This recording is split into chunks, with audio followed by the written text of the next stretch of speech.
আজ বানাবো চানা কাবলি। এই যে অঙ্কুর ছোলা, এটা দিয়ে চানা কাবলিটা অসাধারণ লাগে। যাই হোক, আমি চাটু বসিয়ে দিয়েছি, তাতে দিয়ে দিয়েছি 3টে কাঁচা লঙ্কা, আর দিয়ে দিলাম 1 চামচ মতো জিরে, আর দিয়ে দেবো 1/2 চামচ মৌরি, আর তার থেকে 1/2 চামচ দেব জোয়ান। এইগুলোকে ভাজা করে নেব, নিয়ে এটাকে আবার গুঁড়ো করব।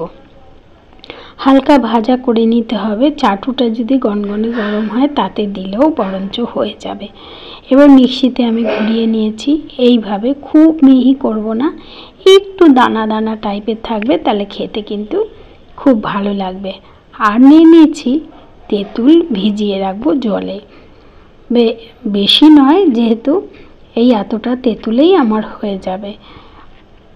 আর নিয়ে নিয়েছি কারি পাতা, ছাদের কারি পাতা আছে, সেই কারি পাতাই আমি তুলে নিয়ে এসেছি। এই যে কুচি কুচি করে সেগুলো কেটে নেব। আর নেব পুদিনা পাতা। যে দেখুন কি সুন্দর বড় বড়, আর এই পুদিনা পাতা এই গরমের জন্য খুব ভালো। এইগুলোকেও কুচি কুচি কুচি কুচি করে নিচ্ছি। নিয়ে তারপরে এইবার চানাটাকে রেডি করতে হবে। বন্ধুরা, আপনারা যারা আমার এই ভিডিও ইউটিউব থেকে দেখছেন, তাদেরকে অনুরোধ করছি চ্যানেলটিকে সাবস্ক্রাইব করার। আর যদি ফেসবুক থেকে দেখেন, তাহলে অনুরোধ করব পেজটিকে ফলো করার, পেজ বা প্রোফাইলটিকে ফলো করার। আর একটা আলু সিদ্ধ করে নিয়েছি, সেটাকেও এইভাবে ছুলে নিচ্ছি। নিয়ে সব একসঙ্গে কুচি কুচি করে নেব। লঙ্কা কুচি, পেঁয়াজ কুচি, টমেটো কুচি, শসা কুচি, পুদিনা পাতা কুচি, তারপরে কারি পাতা কুচি, সব একসঙ্গে কুচিয়ে নিয়ে আলু কুচি, কাঁচা লঙ্কা কুচি, সব কুচোনো হয়ে গেলে তারপরে এটাকে মিক্সিং করতে হবে। এত সুন্দর লাগে না। প্রথমেই বানিয়ে বললাম, খাবি মাম্মাম? বললো, না না, ওটা সব তোমার পছন্দ, তুমি খাও। তারপরে যখন দেখলো একটুখানি খেয়ে, বললো, মা গো মা, অসাধারণ খেতে হয়েছে। কিভাবে বানালি বলো তো মা?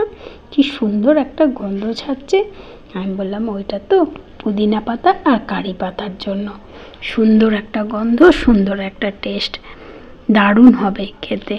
এইভাবে শসাগুলোকেও একদম ছোট্ট ছোট্ট করে কেটে নেব।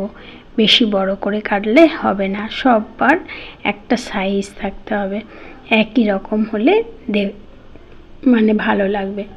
আলুটা খুব সিদ্ধ হয়ে গেছে, ভাতে দিয়েছিলাম, বেশি সিদ্ধ হয়ে গেছে। যাই হোক, অসুবিধা কিছু নেই। এইভাবে চপ করে নিয়েছি ছোট ছোট ছোট ছোট করে।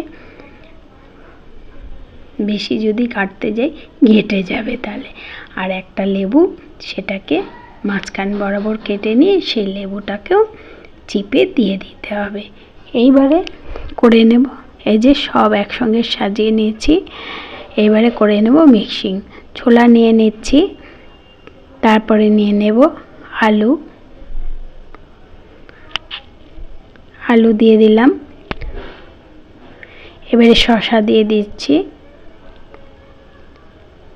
এবার দিয়ে দিলাম কাঁচা লঙ্কা, পেঁয়াজ, আর দিয়ে দিলাম পুদিনা পাতা, আর দিয়ে দিলাম কারি পাতা। এই সব দিয়ে এবারে দিয়ে দেব লেবুটা চিপে।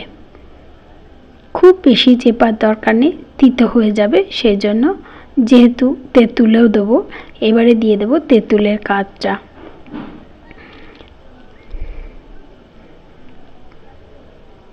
ব্যাস হয়ে গেছে। এইবারে মশলা দিয়ে আর নুন দিয়ে শুধু মিক্স করার পালা। তারপরে তো খাওয়ার সময় আহা হা, মনে হচ্ছে যেন স্বর্গ। ওহো, ভুলে গেছিলাম টমেটোটাকে কুচি করতে, তাই একটু অর্ধেক টমেটো কুচি করে নিলাম।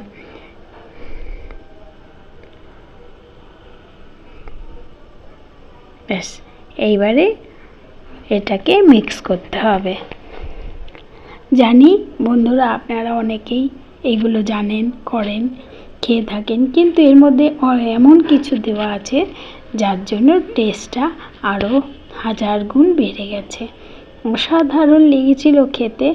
মনে হচ্ছিল সত্যি সত্যি দুপুরবেলা ভাত টাত না খেয়ে আজকে এটাই খাবো। চেখে দেখলাম নুন টুন ঠিক হয়েছে কিনা, একদম পারফেক্ট।